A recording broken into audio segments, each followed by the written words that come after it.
Learn everything about global freedom. American Express Gold, American Express Platinum, Chase Sapphire Reserve, multiple passports, 8 residencies as of today. Get insights from the Internet Money Master, Dylan Madden, Control everything, own nothing. That's a super powerful mindset. and sovereign expert, Miquel Gironès. 2019 was the last year I paid taxes to Spain. 52% was not acceptable.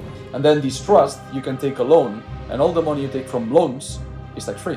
Follow me to learn how to make money, and then follow him so that you actually learn how to maximize your money. You're the number one person when it comes to like how to pay basically zero taxes. Obviously, as an American, it's a little different, and to set up different citizenships, residencies, and all of that. So he's the go-to person for that. And I know we've got quite a few listeners that are in that audience who are like, okay, how can I pay less taxes? So if you could just quickly introduce yourself, and then we'll jump into the topics.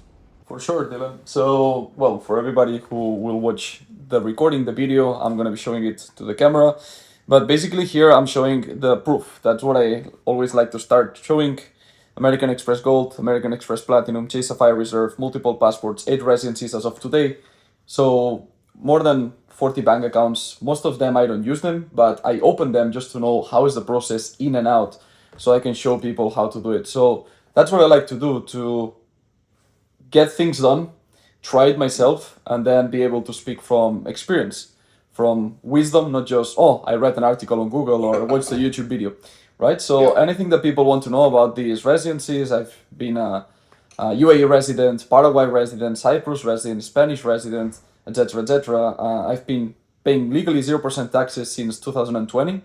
2019 was the last year I paid taxes to Spain. 52% was not acceptable, was totally immoral, in my opinion. That's why I left fiscally that country. And yeah, whatever questions they want to ask, they can leave it in the comment section. But now we're going to focus more on the questions that you and I prepared that I think are really relevant for this episode 1. Yeah, 100%. And for anybody who's listening, because I've been getting quite a few DMs about this, as I said, we're going to have an episode every single week. So this is going to be a recurring theme here on like both of our accounts. So if you don't, you're like, oh, but I have this question. We'll get to it on another episode. So the first one, and this is actually a question that I got a number of times, was how to legally pay zero income tax as a digital nomad. So if you could really just speak into that, and maybe from the non-American perspective, and even for some of the Americans out there, that would be awesome. Excellent. Yeah, we're gonna touch base on both of them. Americans and non-Americans, it's good that you make the distinction because they have to be treated differently. Because of one fact, by the fact of holding the US citizenship, the US passport, you will pay taxes worldwide no matter what. This just only happens in 2 countries in the world, the US and Eritrea. Eritrea does nothing for shit, basically, but the US does. The IRS has good control over these things. So that's why it needs to be treated differently. However, for your question, how to legally pay zero income tax as a digital nomad, the key part here is digital nomad. For that, we understand that the person is not tied to one country. Usually are people that still are young, don't have kids, don't have a home and a car and all the life set up, kids going to school in one place. So that makes it much easier, Dylan, because they can just move around and spend less than 6 months in any country, therefore not creating any tax liability automatically, right? And that's really good because imagine taxes like these rocks, these logs in a river that you want cash flow, the flow of the river to come to you, and there are so many obstacles. By removing these rocks, these logs from there, these twigs, you can just have cash flow coming to you and then using it however you want. And this allows the digital nomad to scale the business much faster than the competition that needs to, dedicate this 40% to go to the government, right? Imagine you could reinvest that as well in your business. So the first thing they need to do, we're gonna cover 4 different parts here to pay legally zero income tax as a digital nomad. The first one, briefly, is understand tax residency. As I said, I'm collecting 8 residencies as of today. The last one was Armenia. That's super interesting. We can talk about it in another episode. But it's different from tax residency, right? You only want to pay taxes in one country. You can hold residency in multiple. So tax residency is where you spend more than 183 days or a place that you actively decide to submit the forms to become a tax resident of that place, right? The second thing is going to be choose a tax-friendly jurisdiction. Once you understand the tax residencies and what makes you a tax resident of those countries, you choose one that is friendly to you. We are talking about less than 10% in taxes. For example, Dubai, you know it well, Dylan. You can spend 90 days a year, and after that, you can get your tax residency certificate, which says you can legally pay 0% income tax. Then number three, leverage territorial tax systems. Okay, because there's, for example, Dubai. It's not per se a territorial tax system. However, Paraguay, Uruguay, Panama are, which means that all the income that is generated outside of that country is going to be 0% taxed, which is advantageous because most likely people listening don't have 100% of their clients from Paraguay. They live in Paraguay. They usually have clients from all over the world. As we said, they are digital nomads. So that's an option. And number four, and then we go more in depth, whatever you like, which is utilize these tax treaties and foreign exclusion income. For example, the Americans, the FEIE, the US allows them, if they're spending more than 330 days, which is 11 months, out of the US, to get the first 120K, around 126K of their income tax-free, which it's around 10K a month or a bit more of 10K a month, which in many countries, like you speak in many of your podcasts or videos, tweets, use the geo arbitrage. What Dylan says, it's very true. What Dylan says is very true. Just earn in dollars and then spend it in lari in Georgia, or spend it in Mexican pesos, or spend it in, in Thailand or in Bali in another currency. Yeah, 100%. And guys and girls, for anybody listening to this, I really want you to pay attention to that last bit that he said. Like, what are the first steps in being able to set yourself up properly is as you have an actual business, whether it's any kind of online business. Obviously, I'm kind of biased. I teach people how to sell services online. But your advantage is you're earning in a stronger currency, and then you live in a place where you can spend in a weaker currency. And so you could live like a king. Like if you were living in Paraguay, if you're living in Georgia, and you're earning 5,000, 10,000, 20,000, 30,000 USD a month, you're going to be living like a king. And so you can take advantage of that. Now, I mean, one question I do have, me being an American, because obviously Americans, we don't really think this much about it, but obviously I'm quite aware of how the world works. I mean, are you saying that I can only earn up to 120,000 and I basically can't be in America for more than, or I have to be outside of America for 11 months? Like, let's say somebody is listening to this right now and they're earning like 400 grand a year. Like, how would you advise them without going super into detail? Because obviously they can book a call with you and your team, and you guys are amazing. But like, what type of advice would you give to them if they're living outside of the U.S.? They're making 400,000 a year. They almost never go to the U.S. But obviously they're making well over $120,000 a year. Do you have any little tips that you can give people? And then they're like, oh my God, I need to find out more. Let me book a call with them. 100%. Yeah, we had a consultation yesterday with a gentleman. Actually, we're the US CPA we work with, and he's American. And he's making well over 120K. Like some clients, we have 3 million, and it's like, great, 120K, it's good. But what about the other 2.9 million that I'm making, right? What do I do with that? Yeah. So really, 120K, it's peanuts. So that's a really relevant question, Dylan, because what they can do, and what we usually advise, is that they create structures inside the US that allow them to hack the system inside. So start leveraging S corps. And then the salaries they can pay themselves, that has to be at arm's length, right? They cannot pay themselves, or let's say the wife, a salary of $1 million because she's the assistant, right? And then count it as a deduction, because the IRS is going to find out. However, there are multiple ways that you can deduct taxes, and that's why we have US CPAs. I am not one. I'm not a lawyer either. However, I have lawyers that work at First Class Citizen, the same way that Elon Musk is like, did you go to Harvard? And it's like, no, I didn't go to Harvard, but people that went to Harvard work for me, right? Or work in our team. Yeah. So exactly the same. I rely on those professionals to create the magic. But I would say that's number one. Then I was making another video on YouTube. They can find it, First Class Citizen, where we use, for example, a brother or a wife or a very trusted business partner that is not a US citizen to hold part of the assets. Again, keyword here is loyalty. You have to be 100% sure that this person is going to be loyal and is not going to run with the money.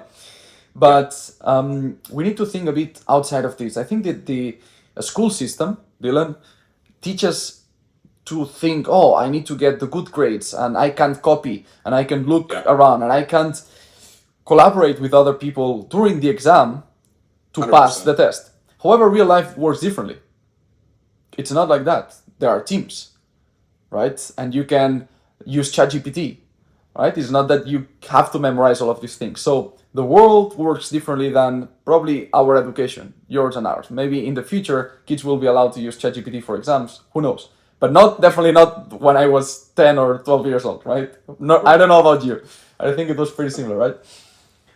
So I would say use other people, use structures, use entities, use trusts. That's another way they can save a lot of money.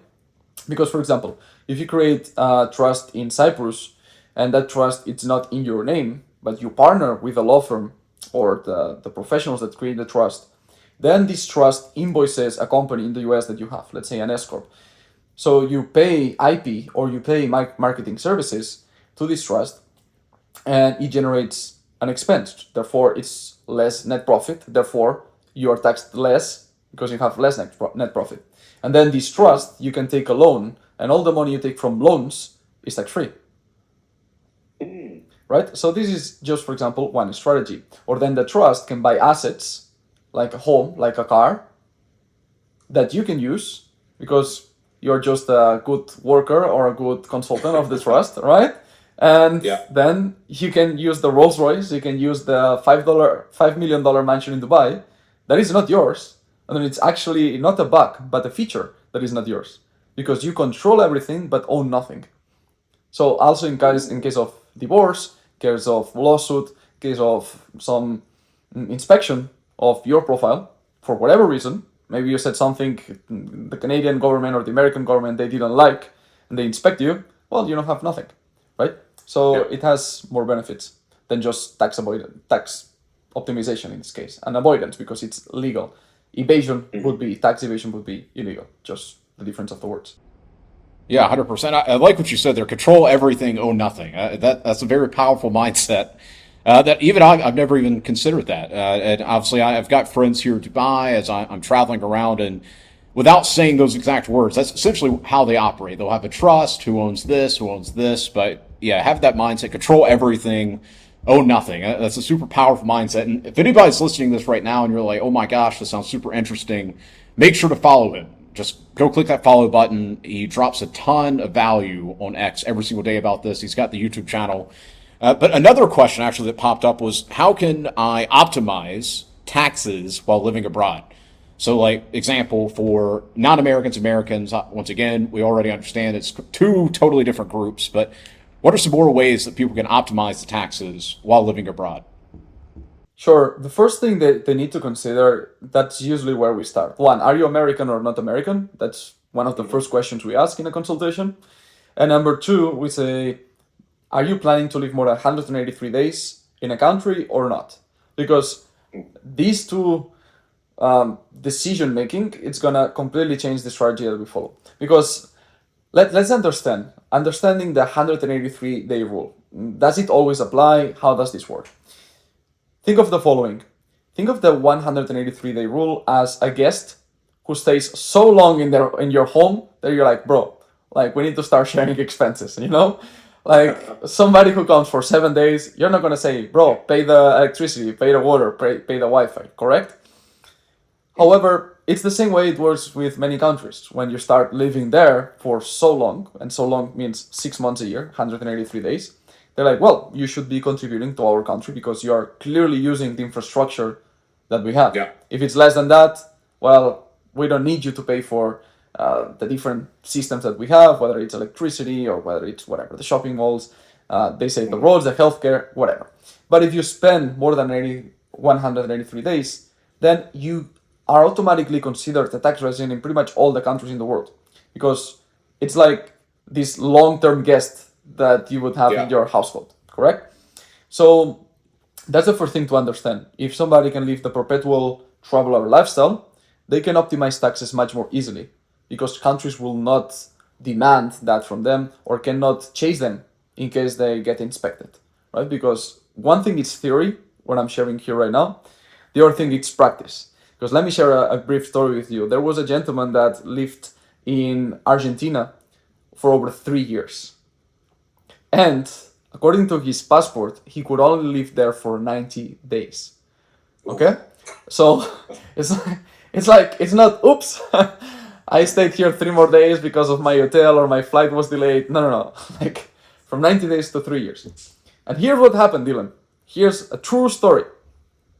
This gentleman worried about that, when he went to the airport, he would go to jail. Like they would take him and put handcuffs and go to another room and start questioning, hey, bro, what happened? Like you overstay, you were illegal for more than 2 years and 3/4 of the year.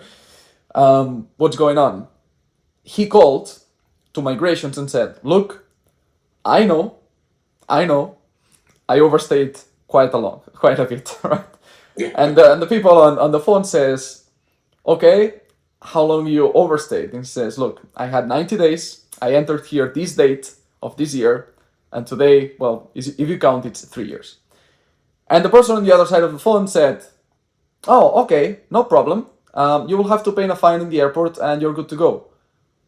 And the person on the phone is like, okay. Like, of course, think about this, Dylan, that he's coming from a Western mentality like us, right? UK, Canada, US, Spain, like these countries. It's not Latin America. So he was shocked, like I was when I was listening to the story. And the guy like, okay, how much is going to be the fine? Like, fuck, I'm going to be preparing like thousands of dollars, right? Because I fucking overstayed. Like, I was an illegal immigrant here. And the lady says, no, it's going to be this amount of Argentinian pesos. Equivalent, listen to this, to $55. Oh my gosh. That's nothing. For overstaying all this time. And then he was like, and what about taxes? Is there any other fine about, taxes? Because I was clearly overstaying the 183-day rule. The lady was like, no, don't worry. And she was then saying, let me ask you another question. Are you planning to overstay more here? And the guy starts laughing. He's like, no, but why? She said, well, because if you're going to overstay more, like, don't pay the fine now. Like, you can stay here 6, 7, 8 more months and just pay it at the end. It's going to be the same price. And the guy just lost it in that moment. And no, he had to actually catch a plane and he went to the airport. He did the process as the lady on the phone explained. He paid the $55 in Argentinian pesos. He left. And then when he came back, like, he could enter normally. Like, no record of being a criminal, illegal, or anything like that. And the Argentinian government never ever asked him to pay any taxes, right? Why am I telling the story, which is true? It was shared in a meetup, actually, in Paraguay. I'm sharing this because one thing is theory and the other is enforcement. So you need to know what are the risks of actions that you take. However, you also need to know what's the reality. Countries in Latin America especially, or underdeveloped countries in Southeast Asia, will not have the infrastructure to enforce these things. Therefore, know what you're up to, but then also relax a little bit. I know people who've lived in Mexico 2 years and this 183-day rule never applied to them. So this is just to say, one thing is the governments that try to instill fear in you, telling you, if you do this, and they put the big case of the celebrity like Shakira in Spain that was, sued for millions of dollars because, of course, she is a singer making multi-millions and then living in Spain for more than 183, had the kid with Piqué, the football player, etc. So the government, Hacienda, that IRS, let's say in Spain, went after her and showed that to the public to instill fear. But then I know people that are from France. They cross the border by car, been living in Spain for 10 months, living it low-key. Spain never sent a letter to them saying, hey, bro, you need to pay taxes. So both things are real. Act with caution. That's why I say always get a call with a professional. But yeah, there's flexibility in the world, just to sum it up. Yeah, 100%. That's a good point, that there's flexibility in the world. And that's why more and more, and actually since the podcast we did, I want to say it was like a year ago here in Dubai, I was talking about just kind of being more low key. Like, yes, you can still build up a personal brand. You can still be loud. You can still market yourself. But there's certain ways to move, certain types of content to put out there, etc., to where you don't become a target, like you were saying with Shakira. So definitely be a little low key, but at the same time, don't be operating on this like fear-based thinking. The person you're talking about, the Argentina thing, I'm pretty sure I know who you're talking about. Yeah, I'm pretty sure. And I actually had a similar thing happen to me early on whenever I first started traveling. And this shows you kind of like the American arrogance. Like I had no idea about visas. I had no idea about like overstaying. I was like, oh, I go to a country. I've got an American passport. Cool. And anyways, I ended up overstaying my visa. I think it was like by 2 days. And I'm not going to name the country. I've talked about it before. But anyways, it ended up being a semi-big deal. But I think they were trying to shake me down for some money. But I ended up getting banned from the country for 6 months. But the main takeaway, outside of all the value he just dropped, guys and girls, is make sure, this is something I learned personally whenever I first started traveling, like 4 or 5 years ago, is like look at the visa requirements, how long you could stay, and all of that. But obviously, if you're in South America, it's not going, like you were saying, they don't really have the infrastructure to enforce certain things. But just be smart, don't open yourself up to possible attacks, and you'll be good. And one thing that you and I were actually talking about, but with this 183-day rule is like, does it always apply? Can you go a little bit more into that? And then I've got another question I really wanted to ask you. Yeah, sure. So, for example, there are countries, it does not always apply. And that's why it's critical that we go very granular. You know, when you are interested in a country, we then need to understand what's generic, which is like, let's say, grammar. Or, for example, in Spain, we have a lot of rules grammatically and in punctuation, but then in Spain, there's hundreds of exceptions, or in Catalan, like even more, right? And then you need to know these different conjugations of the verbs, etc. But Yeah. it's easier as a rule of thumb to understand, okay, 183-day rule applies. But yeah, you're right. There are some countries, like for example, Cyprus, where you can become a tax resident much earlier. Instead of spending 183, you can be there just 60 days a year, and you can use something called the non-dom status, which lasts for 17 years. You can legally pay close to 0% taxes. It's not 0, but it's 2.65, less than 3% in taxes in Cyprus. That's the structure I leverage and the structure we do for clients. And it's not the 183-day rule. Another example is Dubai, like we said in the beginning. It's 90 days, not 6 months. And you can, again, have this tax system. Another one would be Paraguay. After you become a resident, you can get your RUC number, and then that tax ID allows you to start leveraging this territorial tax system. So all the money comes, let's say, from a US LLC that you set up, you invoice the clients through Stripe, money goes to Mercury or goes to Wise or Revolut, and then boom, you send it to a personal account that, again, does not have to be a Paraguayan bank, can be any bank in the world. While you keep the Paraguayan tax residency, boom, your money can land in a whatever bank account you want, Singapore, Georgia, America, whatever you want, could land in Chase or Bank of America and would still be 0% taxed. Okay. And one thing that I was actually wondering about a couple years ago, I was actually right before moving to Dubai, I was super considering moving to Spain. And I'm glad I didn't. But anyways, what they were, a friend of mine at least told me, is that if I moved to Spain, that I would basically be double taxed. So how, like as an expat, let's say that they're listening to me to learn how to make money, and then they see you, and they're like, okay, well now I can maximize my money, so I don't have to pay all of it in taxes. How can somebody, as they're traveling the world, avoid double taxation? So like they move to a place, now that not only, and let's speak to the Americans first, and we can go to the non-Americans, but like, okay, I'm an American citizen, I'm making all this money, I listen to Dylan, now I want to preserve my money listening to you. And so then they move to another country and they're like, wait, I'm getting taxed in America, but I'm also getting taxed in this country. Can you speak about how to avoid double taxation for the Americans? And then let's go into the non-Americans. Yeah, amazing. Just to remind how to do this, it's going to be best to always talk with an American expert. I know the general guidelines and I will share some things, but then I would say everybody go very granular because the IRS is picky, so something might have changed yesterday and I'm not aware of. However, these things, the double taxation treaties or DTAs, double taxation agreements, it's like, to make an analogy, let's say that you have two kings, right? And at the end of the year, you've generated X amount of money yourself, and then in the feudal era, the kings were saying, hey, you need to pay me this for your protection, for your family and the castle, etc. Then you would say, hey, it's not fair that I have to split my profits for the protection for the two kingdoms. And then the two kings talk to one another. It's like, it's true, this person spent 10 months of the year in your kingdom, 2 months of the year in mine. Therefore, it's going to be fair that this year the person pays the taxes or whatever it's due to this kingdom, right? So this is basically what happens with governments. Governments do the same. They analyze the substance that you had in different countries, and if the substance is enough and you can prove that you paid taxes in that government, then the other one will say, yeah, it's true because these laws are going to be prioritized.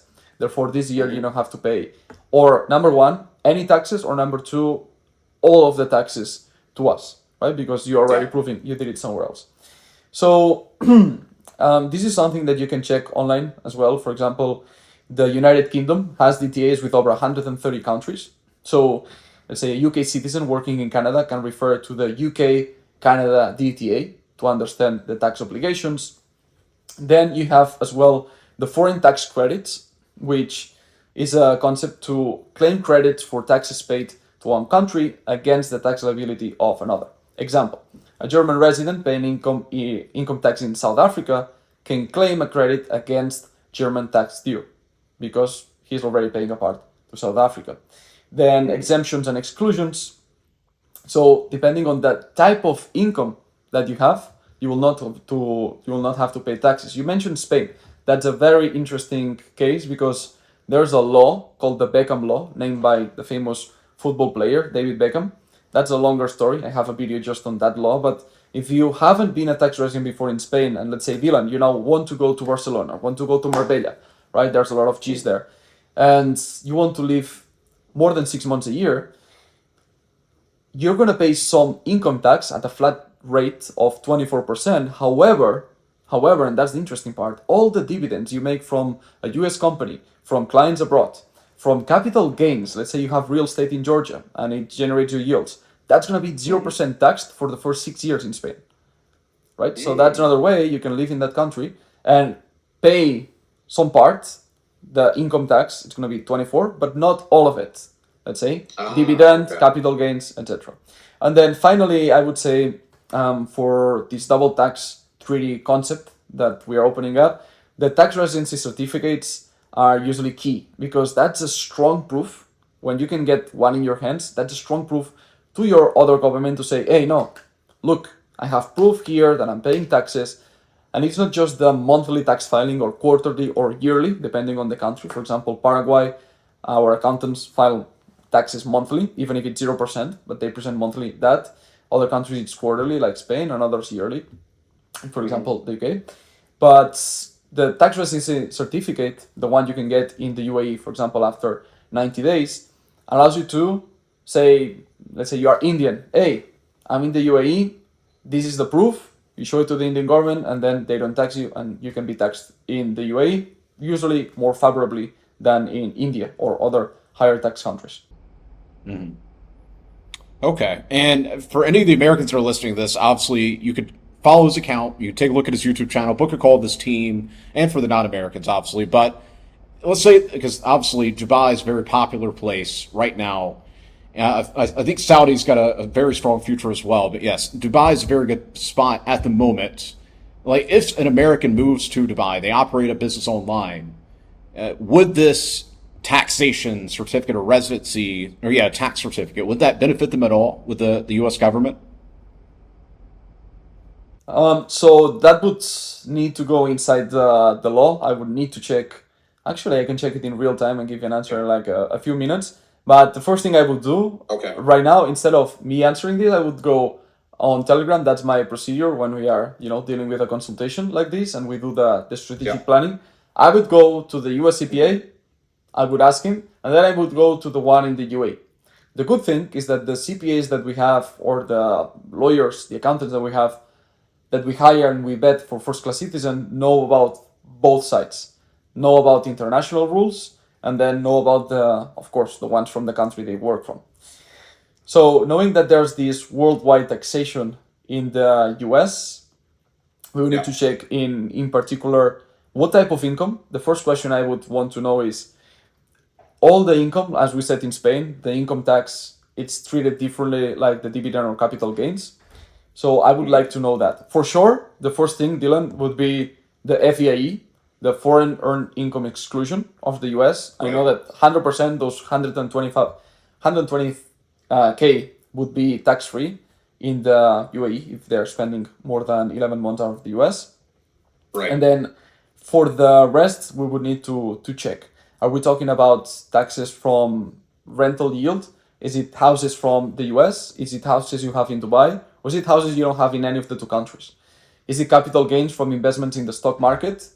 Is it stocks from the US? Stocks from the UAE? Is it S&P 500? That would be the other question I would put on the audience if they want to assess these as Americans living in the UAE. And then we'd start going down this rabbit hole. And see, and this is why people book a call with your team, because this type of stuff sounds super complicated, but if you actually speak to an expert about it, they're like, oh, yeah, so here's the plan. You're going to do this, this, this, this, this. So definitely go book a call with him and his team, first class. So the next question that I was wanting to ask is, like, what are some of the benefits of living in a territorial tax system type of country? Like, what are some benefits for, let's say, a digital nomad, maybe he's making like 10K a month, 15K a month? What type of benefits would you say do they have? Basically, this beautiful idea that everything generated outside of the country, it's very black and white. You know, it's difficult to have confusion there. If the money was generated outside of Paraguay, Uruguay, Panama, just to give three examples, there are other territorial tax systems in Asia, for example, as well. It's very black and white. It's you have let's say a gym in Paraguay and the client walks into the gym and pays a membership. That's clearly income that was generated in Paraguay, right? From a Paraguayan client in a Paraguayan establishment, that's going to be around 10% tax, which is, by the way, really good in comparison to many other countries. So even if somebody wanted to open, we have a client that we help with the residency in Paraguay, and then 3 months later, he opened a gym and he has a professional boxing ring and everything. So when people want to go there, the cool thing about having helped so many people move to Paraguay at this point is that we have pretty much contact for everything. Like he gave us a good price, a special price for first class citizens. Members already know that they can go to the gym of another first class citizen and they're gonna get great rates and box and have the trainers. So I would say, closing this little bracket, that's if you generate money, and that's the easiest way, with a US LLC or a UK LLP or a free zone company, and then you send that money as dividends, even if you're living in Paraguay, but the money was made outside, that's the beauty of a territorial tax system. They can tax you on that money. And the other good thing is that usually the countries, and that's the beauty of knowing internationally how this works, the beauty of these countries is that they don't enforce the presence in their country. That means that it's one of the few loopholes that allows you to travel around the world, not have to be 183 days in that nation, and still keep the tax residency, which to me makes it the most attractive of all these models. Compared to, for example, the non-dom of Cyprus that forces you to be 60 days a year. They will track at the border that you enter. They will track when you leave. They will count that it's exactly 60 days. And if it's 59, you're going to get in trouble. And if it's more than 60, good. But every year you lose the freedom, quote unquote, which is something that our clients value a lot and our audience. We want the freedom to be whatever we want, right? Then I say, look, or you create a trust, and then again, you own nothing and control everything. Therefore, you can't be taxed on something it's not yours, right? So that's one path in case they want to settle in one place. But the territorial tax systems that you asked about, Panama, Uruguay, Paraguay, are much more flexible. Being in order, Paraguay is the most flexible. They require you to be there 1 day every year, or some say 2 days every 2 years, a couple days there, because actually there's nothing written in the law. So it's more like a rule of thumb, but there's nothing that says you have to be there 1 day. It's not even written. Therefore, that's why it's not enforced. And people can keep with an accountant in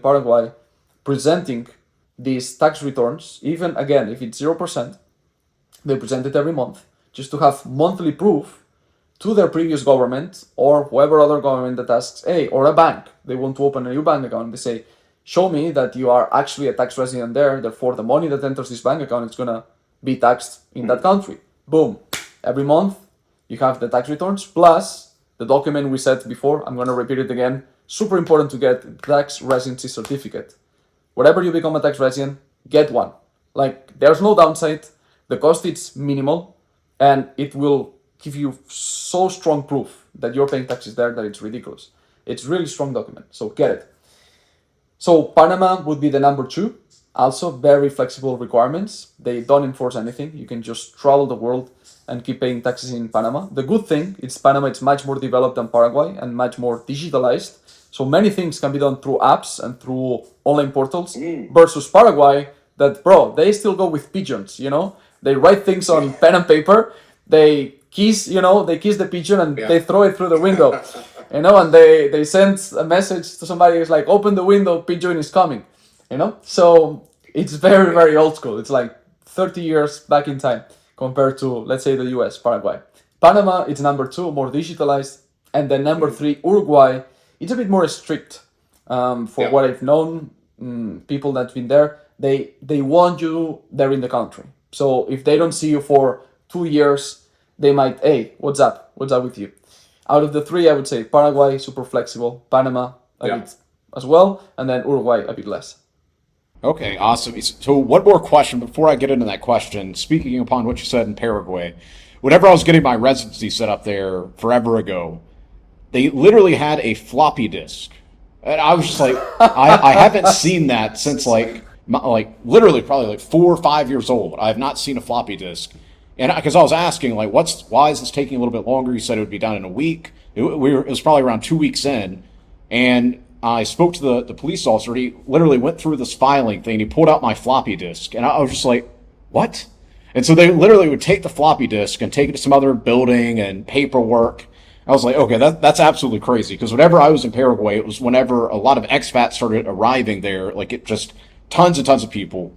But it's ridiculous. It's so true. It's so true. Dylan saying like, I can imagine that. And also the drawer, you know, these big drawers with the folders inside.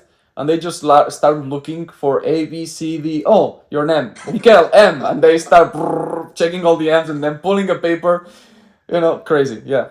Very manual. Yeah, so my last question before we wrap it up is I was on Instagram probably like, I don't know, a week ago, and I saw that somebody was claiming, and maybe they were just trying to tap into this trend of Dubai, but they were claiming that Cyprus is better than Dubai. So what is better from a taxation standpoint, living standpoint? Like, is the move Dubai? Is it Cyprus? Like, what would you say? Cyprus versus Dubai. That's a question that we get, similar to Paraguay versus Dubai and Paraguay versus Cyprus. I think that these 3 countries are getting a lot of attention because all 3 have great models. I will write a thread about that in detail. Now to summarize, because the good thing is I've been a resident in all 3 and a tax resident in 2 of them, right? So I know how I had the idea of all 3. I know all the process. Dubai, it's much faster. It's the fastest of all. In 16 days, I created my free zone company. I went to Dubai, the biometrics, the exam, the health, the x-ray, everything. Boom. Everything digital, 16 days. I had a courier coming to my hotel, delivering the Emirates ID. Super fast. Next day, I'm opening the bank account, done. You know, then the only requirement is spend 90 days there and get these advantages of the 0% personal income tax. Then for another day, we can talk about this 9% corporate tax. There are exemptions. So it's not 9% for everybody. So if you want speed, I would say Dubai. If you are okay with a little bit slower, Cyprus took around 45 days. However, I had to spend 60 days there anyway. So it starts counting. That's the good thing. I land there, you start the process, and even if it takes 40 days, then you only need to spend 20 more to make the 60 that year that you spent in the country to then be considered a tax resident. So that's what I did. They give you yellow paper. It's called the yellow slip. And I was there during COVID times. So I remember a desert island with beautiful, pristine blue waters, jumping from cliffs, enjoying the Mediterranean lifestyle. It's a little island for people who want to locate Cyprus. It's very close to Lebanon and very close to Turkey, for example, a bit south from Turkey. And really interesting, Cyprus, it has the Greek part, which is the south one. They have Larnaca, they have Limassol, they have Paphos, they have the Nicosia, which is the capital, that it's also on the Turkish side, which is the northern part of Cyprus, the island, that it's only recognized by Turkey.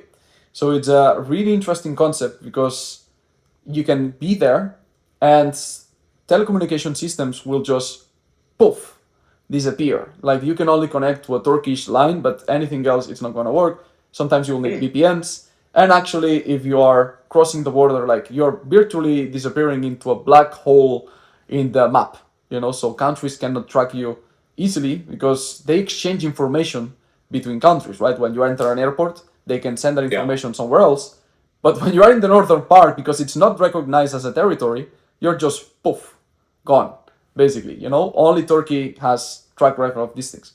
So it's a very interesting island. I would say we can discuss that more in another topic. But Dubai, again, it's a desert. 30 years ago, they went from goats to Lamborghinis, right?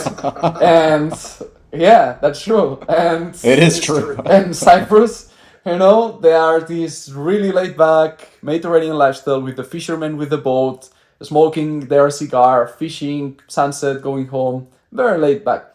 So depending on what people want, if they are striving for a bigger business and networking with top level, high caliber entrepreneurs, Dubai, as you know, Dylan, it's the place for that. Cyprus, they will not find that much. Of course, there are businessmen, there are good entrepreneurs, but it's just the density of those. How many will you find in Dubai versus how many you'll find in Cyprus?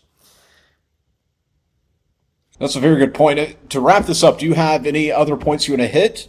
Because we don't need to do an AMA today. We can do one at a later time. But guys and girls, we have so many episodes already planned out. Do you have any last things to throw out there?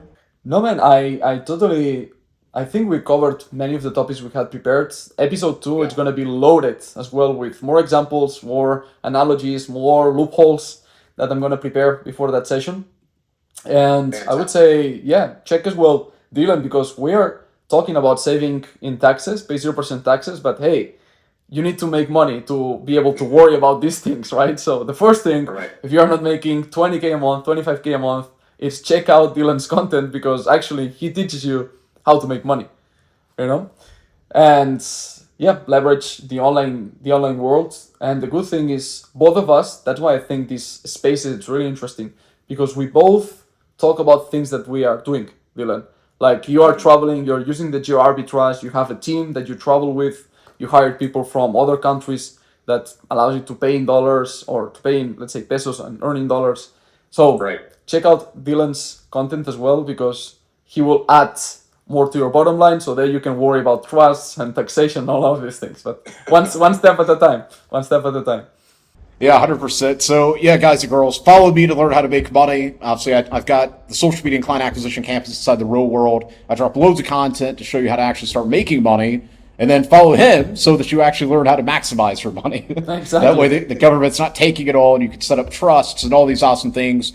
And if anybody was listening to this tonight and you're like, oh my gosh, I've got so many more questions, just go and give him a follow, hit him up in the DMs. He's already got a lot of amazing threads out there.